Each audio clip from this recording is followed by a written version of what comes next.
The Adventure of the Dancing Men. Holmes had been seated for some hours in silence with his long, thin back curved over a chemical vessel in which he was brewing a particularly malodorous product. His head was sunk upon his breast, and he looked from my point of view like a strange, lank bird, with dull gray plumage and a black top knot. "So, Watson," said he, suddenly, "you do not propose to invest in South African securities?" I gave a start of astonishment. Accustomed as I was to Holmes's curious faculties, this sudden intrusion into my most intimate thoughts was utterly inexplicable. "How on earth do you know that?" I asked. He wheeled round upon his stool, with a steaming test tube in his hand and a gleam of amusement in his deep-set eyes. "Now, Watson, confess yourself utterly taken aback," said he. "I am. I ought to make you sign a paper to that effect." "Why?" "Because in 5 minutes you will say that it is all so absurdly simple." "I am sure that I shall say nothing of the kind. You see, my dear Watson," he propped his test tube in the rack and began to lecture with the air of a professor addressing his class, "it is not really difficult to construct a series of inferences, each dependent upon its predecessor and each simple in itself. If, after doing so, one simply knocks out all the central inferences and presents one's audience with the starting point and the conclusion, one may produce a startling, though possibly a meretricious, effect." Now, it was not really difficult, by an inspection of the groove between your left forefinger and thumb, to feel sure that you did not propose to invest your small capital in the goldfields. "I see no connection." "Very likely not, but I can quickly show you a close connection. Here are the missing links of the very simple chain. 1. You had chalk between your left finger and thumb when you returned from the club last night. 2. You put chalk there when you play billiards to steady the cue. 3. You never play billiards except with Thurston. 4. You told me 4 weeks ago that Thurston had an option on some South African property which would expire in a month, and which he desired you to share with him. 5. Your checkbook is locked in my drawer, and you have not asked for the key. 6. You do not propose to invest your money in this manner. How absurdly simple!" I cried. "Quite so," said he, a little nettled. "Every problem becomes very childish when once it is explained to you. Here is an unexplained one. See what you can make of that, friend Watson." He tossed a sheet of paper upon the table and turned once more to his chemical analysis. I looked with amazement at the absurd hieroglyphics upon the paper. "Why, Holmes, it is a child's drawing," I cried. "Oh, that's your idea. What else should it be?" "That is what Mr. Hilton Cubitt, of Ridlingthorpe Manor, Norfolk, is very anxious to know. This little conundrum came by the first post, and he was to follow by the next train. There's a ring at the bell, Watson. I should not be very much surprised if this were he." A heavy step was heard upon the stairs, and an instant later there entered a tall, ruddy, clean-shaven gentleman, whose clear eyes and florid cheeks told of a life led far from the fogs of Baker Street. He seemed to bring a whiff of his strong, fresh, bracing, East Coast air with him as he entered. Having shaken hands with each of us, he was about to sit down when his eye rested upon the paper with the curious markings, which I had just examined and left upon the table. "Well, Mr. Holmes, what do you make of these?" he cried. "They told me that you were fond of queer mysteries, and I don't think you can find a queerer one than that. I sent the paper on ahead so that you might have time to study it before I came." "It is certainly rather a curious production," said Holmes. "At first sight it would appear to be some childish prank. It consists of a number of absurd little figures dancing across the paper upon which they are drawn. Why should you attribute any importance to so grotesque an object?" "I never should, Mr. Holmes. But my wife does. It is frightening her to death. She says nothing, but I can see terror in her eyes. That's why I want to sift the matter to the bottom." Holmes held up the paper so that the sunlight shone full upon it. It was a page torn from a notebook. The markings were done in pencil, and ran in this way. Holmes examined it for some time, and then, folding it carefully up, he placed it in his pocketbook. "This promises to be a most interesting and unusual case," said he. "You gave me a few particulars in your letter, Mr. Hilton Cubitt, but I should be very much obliged if you would kindly go over it all again for the benefit of my friend, Drive. Watson. I'm not much of a storyteller, said our visitor, nervously clasping and unclasping his great, strong hands. You'll just ask me anything that I don't make clear. I'll begin at the time of my marriage last year, but I want to say first of all that, though I'm not a rich man, my people have been at Ridlingthorpe for a matter of 5 centuries, and there is no better known family in the county of Norfolk. Last year I came up to London for the Jubilee, and I stopped at a boarding house in Russell Square, because Parker, the vicar of our parish, was staying in it. There was an American young lady there, Patrick was the name, Elsie Patrick. In some way we became friends, until before my month was up I was as much in love as a man could be. We were quietly married at a registry office, and we returned to Norfolk a wedded couple. You'll think it very mad, Mr. Holmes, that a man of a good old family should marry a wife in this fashion, knowing nothing of her past or of her people, but if you saw her and knew her it would help you to understand. She was very straight about it, was Elsie. I can't say that she did not give me every chance of getting out of it if I wished to do so. I have had some very disagreeable associations in my life, said she, I wish to forget all about them. I would rather never allude to the past, for it is very painful to me. If you take me, Hilton, you will take a woman who has nothing that she need be personally ashamed of, but you will have to be content with my word for it, and to allow me to be silent as to all that passed up to the time when I became yours. If these conditions are too hard, then go back to Norfolk and leave me to the lonely life in which you found me. It was only the day before our wedding that she said those very words to me. I told her that I was content to take her on her own terms, and I have been as good as my word. Well, we have been married now for a year, and very happy we have been. But about a month ago, at the end of June, I saw for the first time signs of trouble. One day my wife received a letter from America. I saw the American stamp. She turned deadly white, read the letter, and threw it into the fire. She made no allusion to it afterwards, and I made none, for a promise is a promise, but she has never known an easy hour from that moment. There is always a look of fear upon her face, a look as if she were waiting and expecting. She would do better to trust me. She would find that I was her best friend. But until she speaks I can say nothing. Mind you, she is a truthful woman, Mr. Holmes, and whatever trouble there may have been in her past life it has been no fault of hers. I am only a simple Norfolk squire, but there is not a man in England who ranks his family honor more highly than I do. She knows it well, and she knew it well before she married me. She would never bring any stain upon it, of that I am sure. Well, now I come to the queer part of my story. About a week ago, it was the Tuesday of last week, I found on one of the window sills a number of absurd little dancing figures, like these upon the paper. They were scrawled with chalk. I thought that it was the stable boy who had drawn them, but the lad swore he knew nothing about it. Anyhow, they had come there during the night.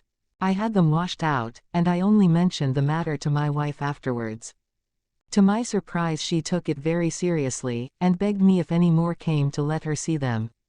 None did come for a week, and then yesterday morning I found this paper lying on the sun-dial in the garden. I showed it to Elsie, and down she dropped in a dead faint. Since then she has looked like a woman in a dream, half dazed, and with terror always lurking in her eyes. It was then that I wrote and sent the paper to you, Mr. Holmes. It was not a thing that I could take to the police, for they would have laughed at me, but you will tell me what to do. I am not a rich man, but if there is any danger threatening my little woman I would spend my last copper to shield her.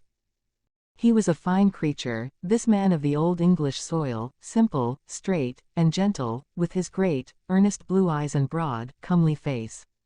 His love for his wife and his trust in her shone in his features. Holmes had listened to his story with the utmost attention, and now he sat for some time in silent thought. "Don't you think, Mr. Cubitt," said he, at last, "that your best plan would be to make a direct appeal to your wife, and to ask her to share her secret with you?" Hilton Cubitt shook his massive head. "A promise is a promise, Mr. Holmes. If Elsie wished to tell me she would. If not, it is not for me to force her confidence. But I am justified in taking my own line, and I will. Then I will help you with all my heart. In the first place, have you heard of any strangers being seen in your neighborhood? No. I presume that it is a very quiet place. Any fresh face would cause comment. In the immediate neighborhood, yes. But we have several small watering places not very far away. And the farmers take in lodgers. These hieroglyphics have evidently a meaning. If it is a purely arbitrary one, it may be impossible for us to solve it. If, on the other hand, it is systematic, I have no doubt that we shall get to the bottom of it. But this particular sample is so short that I can do nothing, and the facts which you have brought me are so indefinite that we have no basis for an investigation.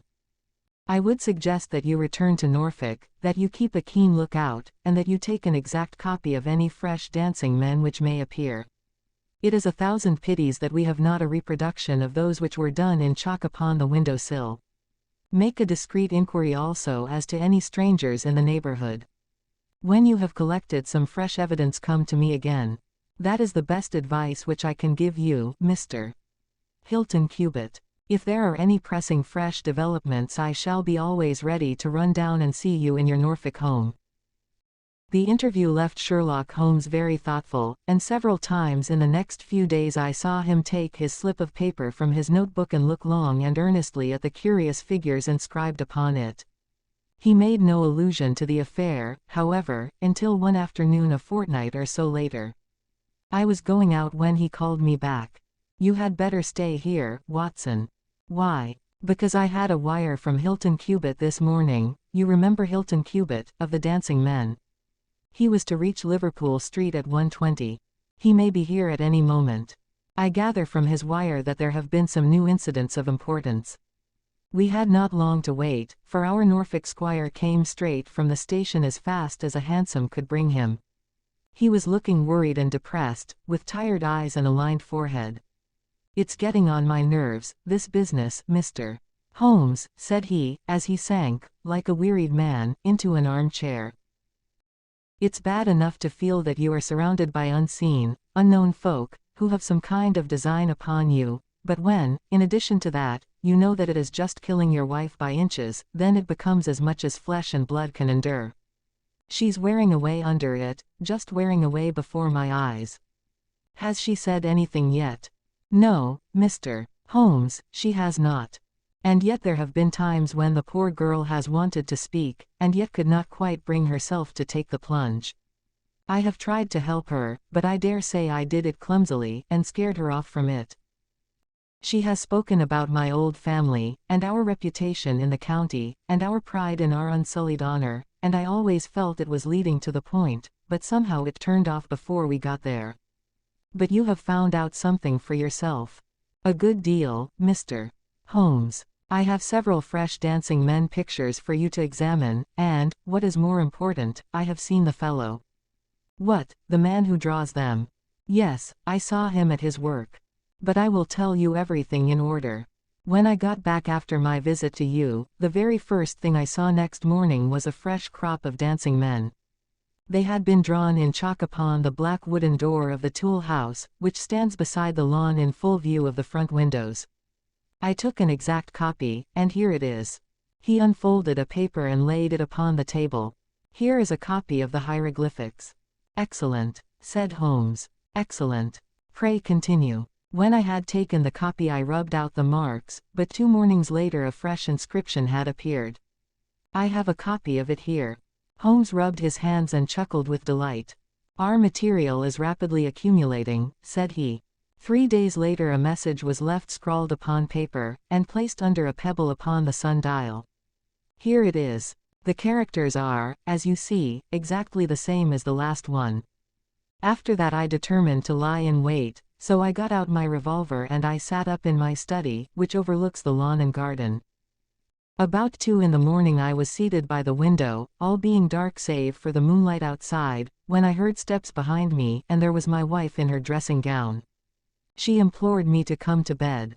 I told her frankly that I wished to see who it was who played such absurd tricks upon us. She answered that it was some senseless practical joke, and that I should not take any notice of it. If it really annoys you, Hilton, we might go and travel, you and I, and so avoid this nuisance. What, be driven out of our own house by a practical joker? Said I. Why, we should have the whole county laughing at us. Well, come to bed, said she, and we can discuss it in the morning. Suddenly, as she spoke, I saw her white face grow whiter yet in the moonlight, and her hand tightened upon my shoulder. Something was moving in the shadow of the tool house. I saw a dark, creeping figure which crawled round the corner and squatted in front of the door. Seizing my pistol, I was rushing out, when my wife threw her arms round me and held me with convulsive strength. I tried to throw her off, but she clung to me most desperately. At last I got clear, but by the time I had opened the door and reached the house the creature was gone. He had left a trace of his presence, however, for there on the door was the very same arrangement of dancing men which had already twice appeared, and which I have copied on that paper. There was no other sign of the fellow anywhere, though I ran all over the grounds. And yet the amazing thing is that he must have been there all the time, for when I examined the door again in the morning he had scrawled some more of his pictures under the line which I had already seen. Have you that fresh drawing? Yes, it is very short, but I made a copy of it, and here it is. Again he produced a paper. The new dance was in this form. Tell me, said Holmes, and I could see by his eyes that he was much excited, was this a mere addition to the first, or did it appear to be entirely separate? It was on a different panel of the door. Excellent. This is far the most important of all for our purpose. It fills me with hopes. Now, Mr. Hilton Cubitt, please continue your most interesting statement. I have nothing more to say, Mr. Holmes, except that I was angry with my wife that night for having held me back when I might have caught the skulking rascal. She said that she feared that I might come to harm. For an instant it had crossed my mind that perhaps what she really feared was that he might come to harm, for I could not doubt that she knew who this man was and what he meant by these strange signals. But there is a tone in my wife's voice, Mr. Holmes, and a look in her eyes which forbid doubt, and I am sure that it was indeed my own safety that was in her mind. There's the whole case, and now I want your advice as to what I ought to do. My own inclination is to put half a dozen of my farm lads in the shrubbery, and when this fellow comes again to give him such a hiding that he will leave us in peace for the future. I fear it is too deep a case for such simple remedies, said Holmes. How long can you stay in London? I must go back today. I would not leave my wife alone all night for anything. She is very nervous and begged me to come back. I dare say you are right. But if you could have stopped I might possibly have been able to return with you in a day or two. Meanwhile you will leave me these papers, and I think that it is very likely that I shall be able to pay you a visit shortly and to throw some light upon your case. Sherlock Holmes preserved his calm professional manner until our visitor had left us, although it was easy for me, who knew him so well, to see that he was profoundly excited. The moment that Hilton Cubitt's broad back had disappeared through the door my comrade rushed to the table, laid out all the slips of paper containing dancing men in front of him, and threw himself into an intricate and elaborate calculation. For 2 hours I watched him as he covered sheet after sheet of paper with figures and letters, so completely absorbed in his task that he had evidently forgotten my presence. Sometimes he was making progress and whistled and sang at his work, sometimes he was puzzled, and would sit for long spells with a furrowed brow and a vacant eye. Finally he sprang from his chair with a cry of satisfaction, and walked up and down the room rubbing his hands together. Then he wrote a long telegram upon a cable form. If my answer to this is as I hope, you will have a very pretty case to add to your collection, Watson, said he. I expect that we shall be able to go down to Norfolk tomorrow, and to take our friend some very definite news as to the secret of his annoyance. I confess that I was filled with curiosity, but I was aware that Holmes liked to make his disclosures at his own time and in his own way, so I waited until it should suit him to take me into his confidence. But there was a delay in that answering telegram, and 2 days of impatience followed, during which Holmes pricked up his ears at every ring of the bell. On the evening of the 2nd there came a letter from Hilton Cubitt. All was quiet with him, save that a long inscription had appeared that morning upon the pedestal of the sun-dial. He enclosed a copy of it, which is here reproduced. Holmes bent over this grotesque frieze for some minutes, and then suddenly sprang to his feet with an exclamation of surprise and dismay. His face was haggard with anxiety. "We have let this affair go far enough," said he. "Is there a train to North Walsham tonight?" I turned up the timetable. The last had just gone. "Then we shall breakfast early and take the very first in the morning," said Holmes. "Our presence is most urgently needed. Ah, here is our expected cablegram. One moment, Mrs. Hudson, there may be an answer. No, that is quite as I expected. This message makes it even more essential that we should not lose an hour in letting Hilton Cubitt know how matters stand, for it is a singular and a dangerous web in which our simple Norfolk squire is entangled."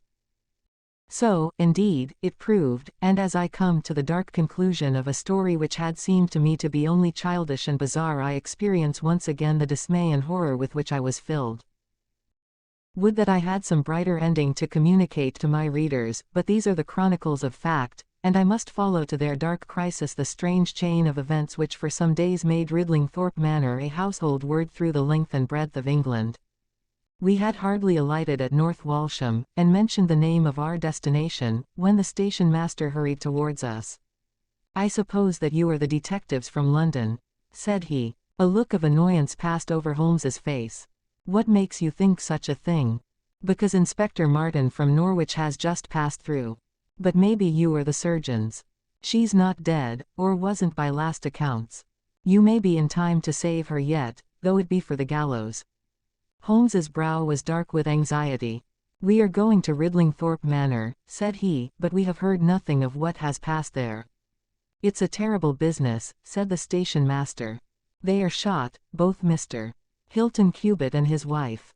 She shot him and then herself, so the servants say. He's dead and her life is despaired of. Dear, dear, one of the oldest families in the county of Norfolk, and one of the most honored." Without a word Holmes hurried to a carriage, and during the long 7 miles drive he never opened his mouth. Seldom have I seen him so utterly despondent.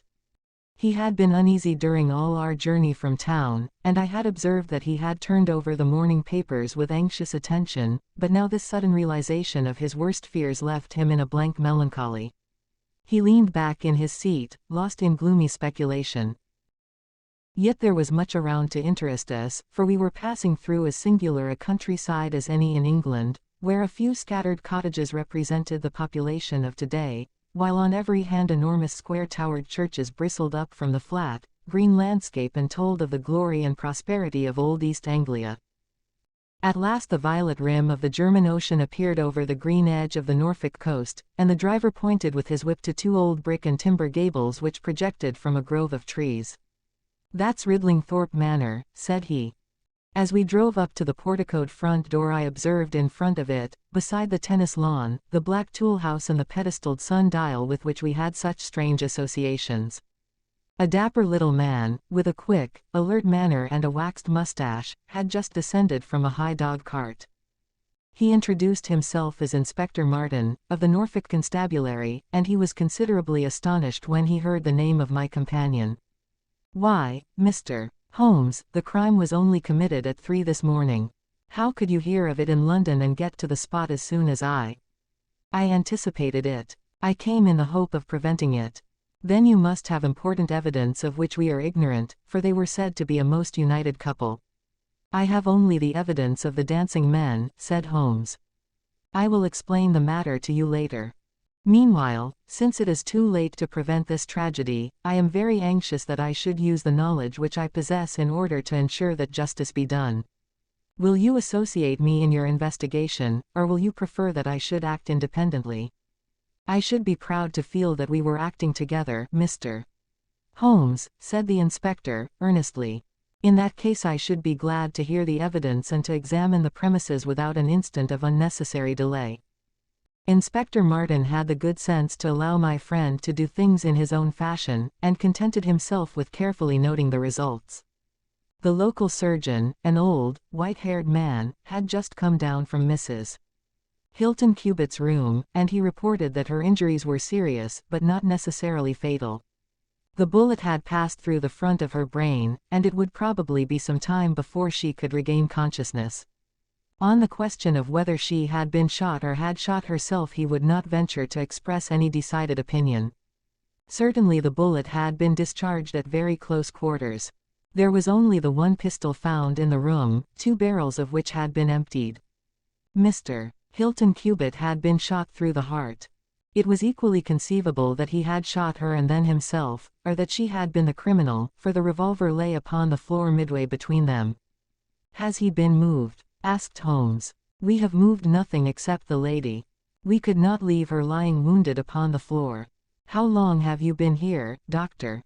"Since 4 o'clock. Anyone else?" "Yes, the constable here." "And you have touched nothing?" "Nothing." "You have acted with great discretion.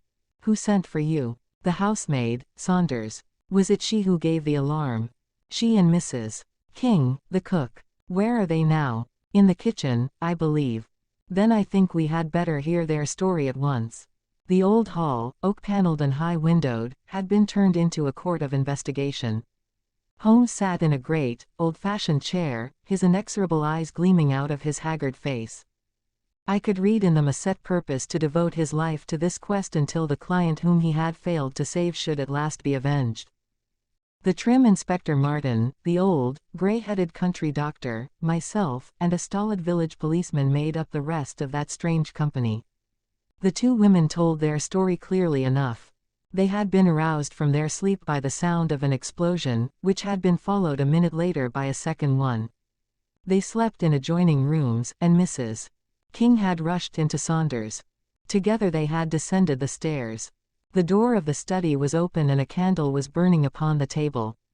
Their master lay upon his face in the center of the room.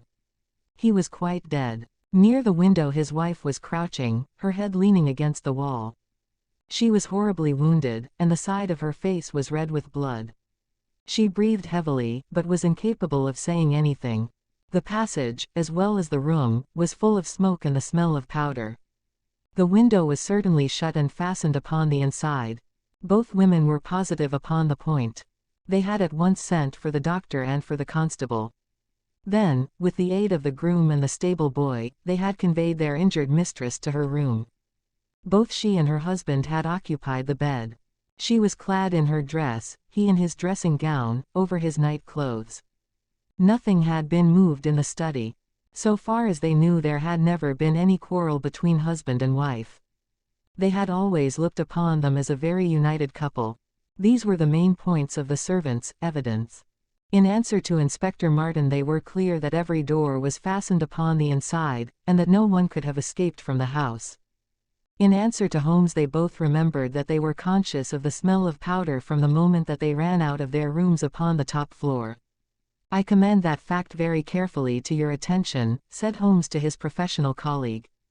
"And now I think that we are in a position to undertake a thorough examination of the room." The study proved to be a small chamber, lined on 3 sides with books, and with a writing table facing an ordinary window, which looked out upon the garden. Our first attention was given to the body of the unfortunate squire, whose huge frame lay stretched across the room. His disordered dress showed that he had been hastily aroused from sleep. The bullet had been fired at him from the front, and had remained in his body after penetrating the heart. His death had certainly been instantaneous and painless. There was no powder marking either upon his dressing gown or on his hands. According to the country surgeon, the lady had stains upon her face, but none upon her hand.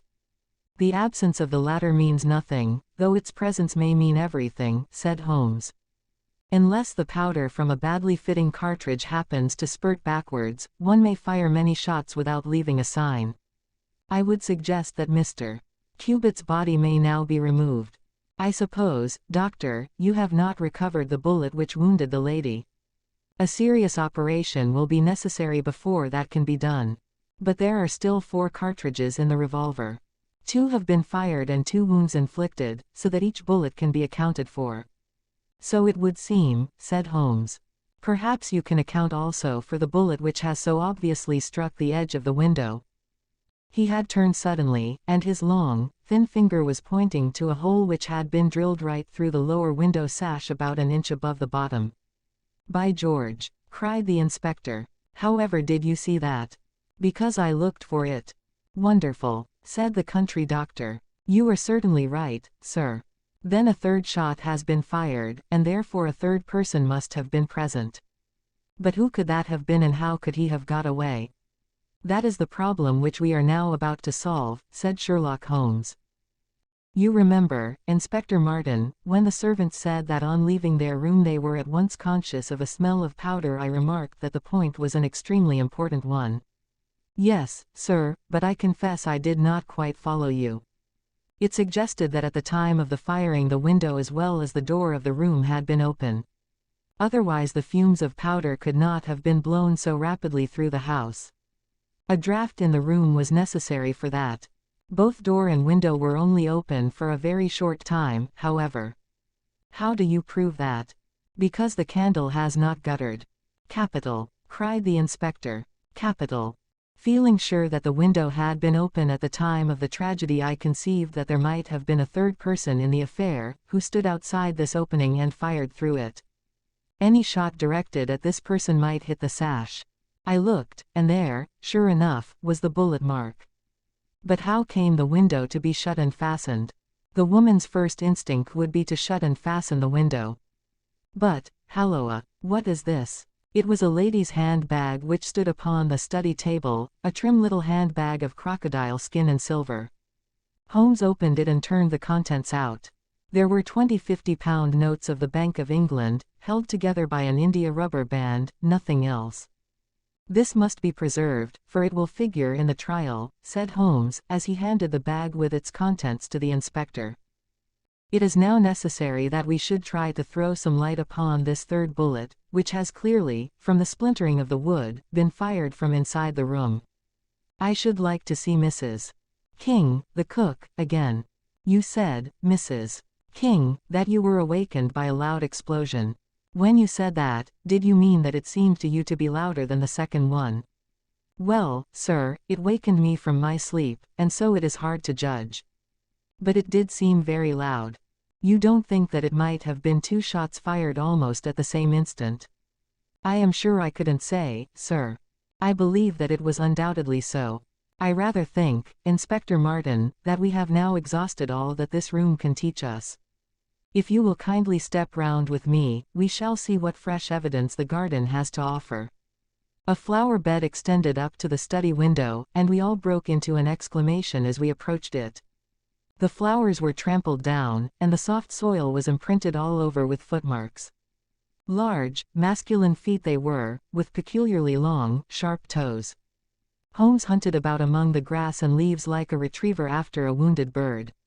Then, with a cry of satisfaction, he bent forward and picked up a little brazen cylinder. I thought so, said he, the revolver had an ejector, and here is the third cartridge. I really think, Inspector Martin, that our case is almost complete.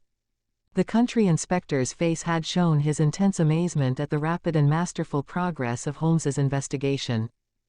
At first he had shown some disposition to assert his own position, but now he was overcome with admiration and ready to follow without question wherever Holmes led. Whom do you suspect? He asked. I'll go into that later. There are several points in this problem which I have not been able to explain to you yet. Now that I have got so far, I had best proceed on my own lines, and then clear the whole matter up once and for all. Just as you wish, Mr. Holmes, so long as we get our man. I have no desire to make mysteries, but it is impossible at the moment of action to enter into long and complex explanations. I have the threads of this affair all in my hand. Even if this lady should never recover consciousness, we can still reconstruct the events of last night and ensure that justice be done. First of all, I wish to know whether there is any inn in this neighborhood known as Elridge's. The servants were cross-questioned, but none of them had heard of such a place. The stable boy threw a light upon the matter by remembering that a farmer of that name lived some miles off in the direction of East Ruston. Is it a lonely farm? Very lonely, sir. Perhaps they have not heard yet of all that happened here during the night. Maybe not, sir. Holmes thought for a little and then a curious smile played over his face. Saddle a horse, my lad, said he. I shall wish you to take a note to Elridge's farm. He took from his pocket the various slips of the dancing men. With these in front of him he worked for some time at the study table. Finally he handed a note to the boy, with directions to put it into the hands of the person to whom it was addressed, and especially to answer no questions of any sort which might be put to him. I saw the outside of the note, addressed in straggling, irregular characters, very unlike Holmes's usual precise hand. It was consigned to Mr. Abe Slaney, Elridge's Farm, East Ruston, Norfolk. "I think, Inspector," Holmes remarked, "that you would do well to telegraph for an escort, as, if my calculations prove to be correct, you may have a particularly dangerous prisoner to convey to the county jail. The boy who takes this note could no doubt forward your telegram. If there is an afternoon train to town, Watson, I think we should do well to take it, as I have a chemical analysis of some interest to finish, and this investigation draws rapidly to a close." When the youth had been dispatched with the note, Sherlock Holmes gave his instructions to the servants. If any visitor were to call asking for Mrs. Hilton Cubitt, no information should be given as to her condition, but he was to be shown at once into the drawing-room. He impressed these points upon them with the utmost earnestness.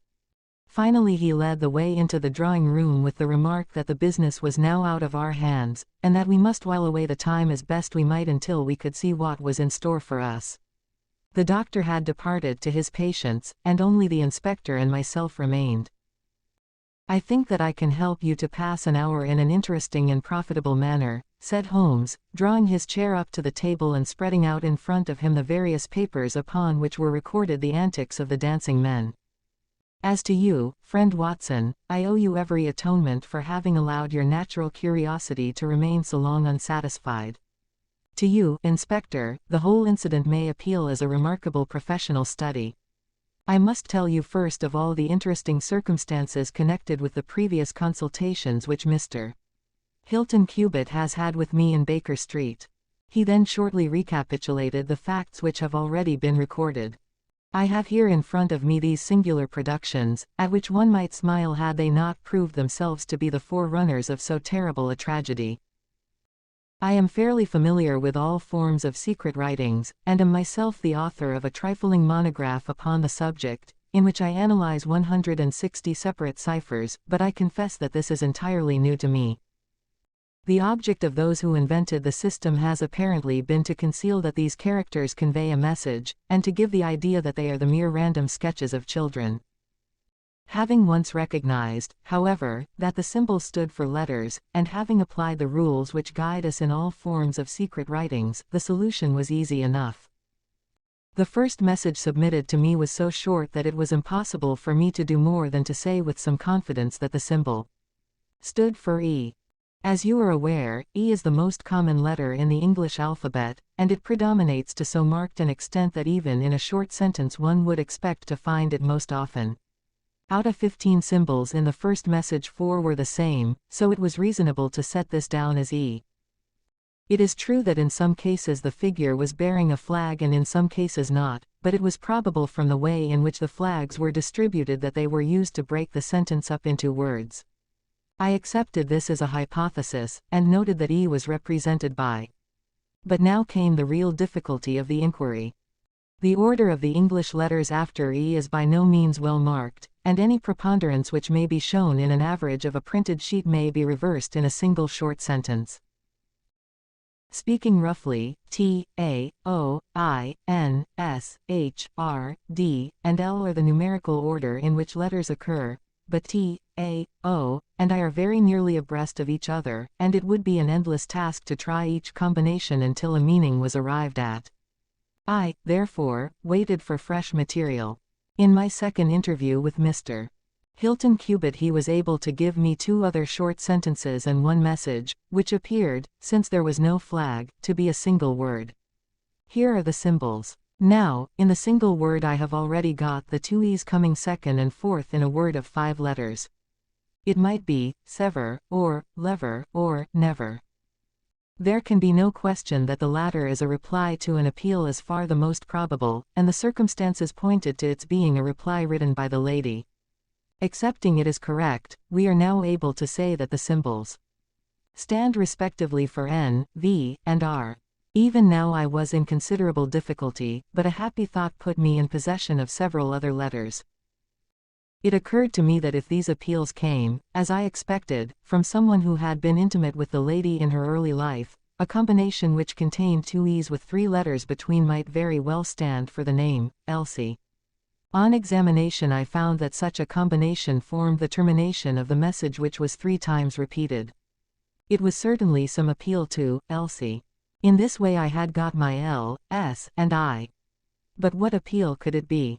There were only 4 letters in the word which preceded Elsie, and it ended in E. Surely the word must be come. I tried all other 4 letters ending in E, but could find none to fit the case. So now I was in possession of C, O, and M, and I was in a position to attack the first message once more, dividing it into words and putting dots for each symbol which was still unknown. So treated, it worked out in this fashion. M, air, ESL, nay. Now the first letter can only be A, which is a most useful discovery, since it occurs no fewer than 3 times in this short sentence, and the H is also apparent in the second word. Now it becomes A.M. here A.E. slain. Or, filling in the obvious vacancies in the name. A.M. here Abe Slaney. I had so many letters now that I could proceed with considerable confidence to the second message, which worked out in this fashion. A. Elry. S. Here I could only make sense by putting T and G for the missing letters, and supposing that the name was that of some house or inn at which the writer was staying. Inspector Martin and I had listened with the utmost interest to the full and clear account of how my friend had produced results which had led to so complete a command over our difficulties. "What did you do then, sir?" asked the inspector. I had every reason to suppose that this Abe Slaney was an American, since Abe is an American contraction, and since a letter from America had been the starting point of all the trouble. I had also every cause to think that there was some criminal secret in the matter. The lady's allusions to her past and her refusal to take her husband into her confidence both pointed in that direction. I therefore cabled to my friend, Wilson Hargreave, of the New York Police Bureau, who has more than once made use of my knowledge of London crime. I asked him whether the name of Abe Slaney was known to him. Here is his reply: the most dangerous crook in Chicago. On the very evening upon which I had his answer, Hilton Cubitt sent me the last message from Slaney. Working with known letters, it took this form: Elsie, are to meet thy go. The addition of AP and AD completed a message which showed me that the rascal was proceeding from persuasion to threats, and my knowledge of the crooks of Chicago prepared me to find that he might very rapidly put his words into action. I at once came to Norfolk with my friend and colleague, Drive Watson, but, unhappily, only in time to find that the worst had already occurred. "It is a privilege to be associated with you in the handling of a case," said the inspector, warmly. "You will excuse me, however, if I speak frankly to you. You are only answerable to yourself, but I have to answer to my superiors. If this Abe Slaney, living at Elridge's, is indeed the murderer, and if he has made his escape while I am seated here, I should certainly get into serious trouble. You need not be uneasy. He will not try to escape. How do you know? To fly would be a confession of guilt. Then let us go to arrest him. I expect him here every instant. But why should he come? Because I have written and asked him. But this is incredible, Mr. Holmes. Why should he come because you have asked him? Would not such a request rather rouse his suspicions and cause him to fly?" "I think I have known how to frame the letter," said Sherlock Holmes. "In fact, if I am not very much mistaken, here is the gentleman himself coming up the drive." A man was striding up the path which led to the door. He was a tall, handsome, swarthy fellow, clad in a suit of gray flannel, with a Panama hat, a bristling black beard, and a great, aggressive hooked nose, and flourishing a cane as he walked. He swaggered up the path as if the place belonged to him, and we heard his loud, confident peal at the bell. "I think, gentlemen," said Holmes, quietly, "that we had best take up our position behind the door. Every precaution is necessary when dealing with such a fellow. You will need your handcuffs, Inspector. You can leave the talking to me." We waited in silence for a minute, one of those minutes which one can never forget. Then the door opened and the man stepped in. In an instant Holmes clapped a pistol to his head and Martin slipped the handcuffs over his wrists. It was all done so swiftly and deftly that the fellow was helpless before he knew that he was attacked. He glared from one to the other of us with a pair of blazing black eyes. Then he burst into a bitter laugh. "Well, gentlemen, you have the drop on me this time. I seem to have knocked up against something hard. But I came here in answer to a letter from Mrs. Hilton Cubitt. Don't tell me that she is in this. Don't tell me that she helped to set a trap for me." Mrs. Hilton Cubitt was seriously injured and is at death's door. The man gave a hoarse cry of grief which rang through the house. "You're crazy," he cried, fiercely. It was he that was hurt, not she. Who would have hurt little Elsie? I may have threatened her, God forgive me, but I would not have touched a hair of her pretty head. Take it back, you.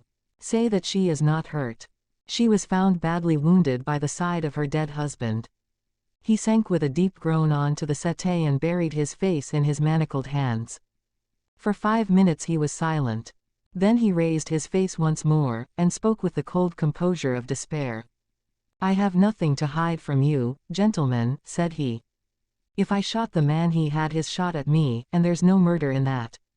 But if you think I could have hurt that woman, then you don't know either me or her. I tell you there was never a man in this world loved a woman more than I loved her.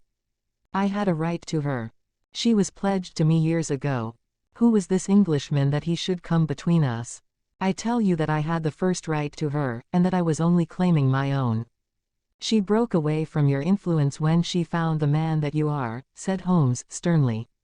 "She fled from America to avoid you, and she married an honorable gentleman in England. You dogged her and followed her and made her life a misery to her in order to induce her to abandon the husband whom she loved and respected in order to fly with you, whom she feared and hated.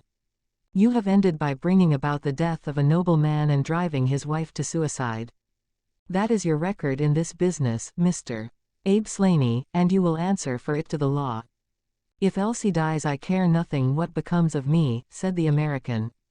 He opened one of his hands and looked at a note crumpled up in his palm. "See here, mister," he cried, with a gleam of suspicion in his eyes, "you're not trying to scare me over this, are you? If the lady is hurt as bad as you say, who is it that wrote this note?" He tossed it forwards onto the table. "I wrote it to bring you here." "You wrote it? There was no one on earth outside the joint who knew the secret of the dancing men. How came you to write it?" "What one man can invent another can discover," said Holmes. "There is a cab coming to convey you to Norwich, Mr. Slaney. But, meanwhile, you have time to make some small reparation for the injury you have wrought. Are you aware that Mrs. Hilton Cubitt has herself lain under grave suspicion of the murder of her husband, and that it was only my presence here and the knowledge which I happen to possess which has saved her from the accusation? The least that you owe her is to make it clear to the whole world that she was in no way, directly or indirectly, responsible for his tragic end." "I ask nothing better," said the American. "I guess the very best case I can make for myself is the absolute naked truth." "It is my duty to warn you that it will be used against you," cried the inspector, with the magnificent fair play of the British criminal law. Slaney shrugged his shoulders. "I'll chance that," said he. "First of all, I want you gentlemen to understand that I have known this lady since she was a child. There were 7 of us in a gang in Chicago, and Elsie's father was the boss of the joint.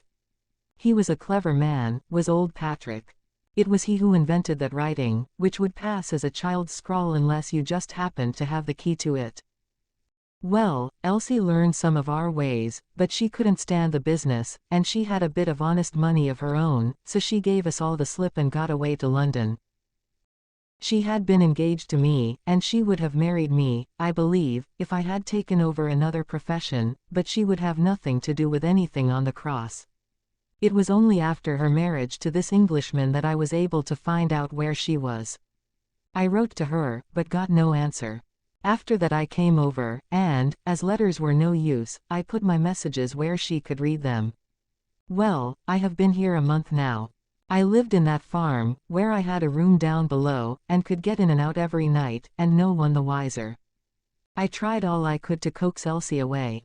I knew that she read the messages, for once she wrote an answer under one of them. Then my temper got the better of me, and I began to threaten her. She sent me a letter then, imploring me to go away and saying that it would break her heart if any scandal should come upon her husband. She said that she would come down when her husband was asleep at 3 in the morning, and speak with me through the end window, if I would go away afterwards and leave her in peace. She came down and brought money with her, trying to bribe me to go. This made me mad, and I caught her arm and tried to pull her through the window. At that moment in rushed the husband with his revolver in his hand. Elsie had sunk down upon the floor, and we were face to face. I was healed also, and I held up my gun to scare him off and let me get away. He fired and missed me. I pulled off almost at the same instant, and down he dropped. I made away across the garden, and as I went I heard the window shut behind me. That's God's truth, gentlemen, every word of it, and I heard no more about it until that lad came riding up with a note which made me walk in here, like a jay, and give myself into your hands. A cab had driven up whilst the American had been talking. 2 uniformed policemen sat inside. Inspector Martin rose and touched his prisoner on the shoulder. It is time for us to go. Can I see her first? No, she is not conscious. Mr. Sherlock Holmes, I only hope that if ever again I have an important case I shall have the good fortune to have you by my side. We stood at the window and watched the cab drive away. As I turned back my eye caught the pellet of paper which the prisoner had tossed upon the table. It was the note with which Holmes had decoyed him.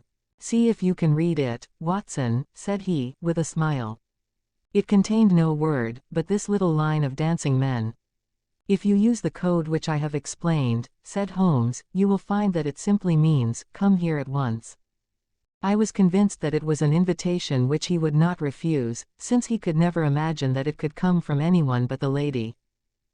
And so, my dear Watson, we have ended by turning the dancing men to good when they have so often been the agents of evil, and I think that I have fulfilled my promise of giving you something unusual for your notebook.